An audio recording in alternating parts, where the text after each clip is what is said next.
दादर विभागातून वैकुंठ पाटील यांचा जिल्हा परिषदेसाठी अर्ज दाखल। शिहू विभागातून शर्मिला वैकुंठ पाटील निवडणूक रिंगणात। रायगड जिल्हा परिषद व पंचायत समितीच्या सार्वत्रिक निवडणुकीसाठी अर्ज भरण्याच्या शेवटच्या दिवशी पेन तालुक्यात भाजप, राष्ट्रवादी व मित्रपक्ष महायुती करून उमेदवारी अर्ज दाखल करण्यात आले। भाजपचे वैकुंठ रवींद्र पाटील यांनी दादर विभागातून जिल्हा परिषदेसाठी आपला उमेदवारी अर्ज सादर केला, तर शर्मिला वैकुंठ पाटील यांनी शिहू विभागातून जिल्हा परिषदेसाठी उमेदवारी अर्ज भरत निवडणूक रिंगणात प्रवेश केला आहे। अर्ज भरण्याच्या वेळी भाजप व महायुतीचे पदाधिकारी आणि कार्यकर्ते मोठ्या संख्येने उपस्थित होते। यावेळी माध्यमांशी बोलताना वैकुंठ पाटील यांनी सांगितले की विकास हाच आमचा प्रमुख अजेंडा असून विकासाच्या मुद्द्यांवरच आम्ही ही निवडणूक लढवत आहोत।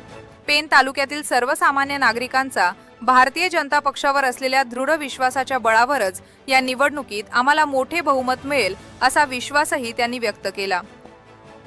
राष्ट्रवादी व मित्रपक्ष यांच्या वतीने आज निवडणूक उमेदवारी अर्ज भरण्यात आले आहेत। निश्चितपणे भारतीय जनता पक्षाने सातत्याने खासदार धैर्यशीलदादा पाटील व आमदार रविशेठ पाटील यांच्या नेतृत्वाखाली या तालुक्यामध्ये नव्हे तर या मतदारसंघामध्ये तोडजोड चालू केलीच आहे।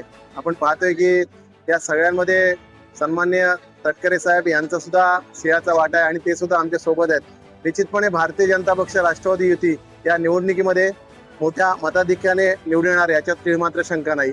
आणि इथील सर्वसामान्य तालुक्यातील लोकांचा भारतीय जनता पक्षावरती विश्वास आहे आणि त्या विश्वासाच्या ताकदीवरती आज आम्ही मोठं बहुमत या ठिकाणी प्राप्त करू।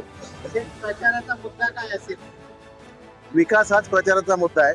विकासाच्या मुद्द्यावरच आम्ही ही निवडणूक लढवत आहोत। आपण पाहत आहात शिवतेज समाचार न्यूज चॅनेल।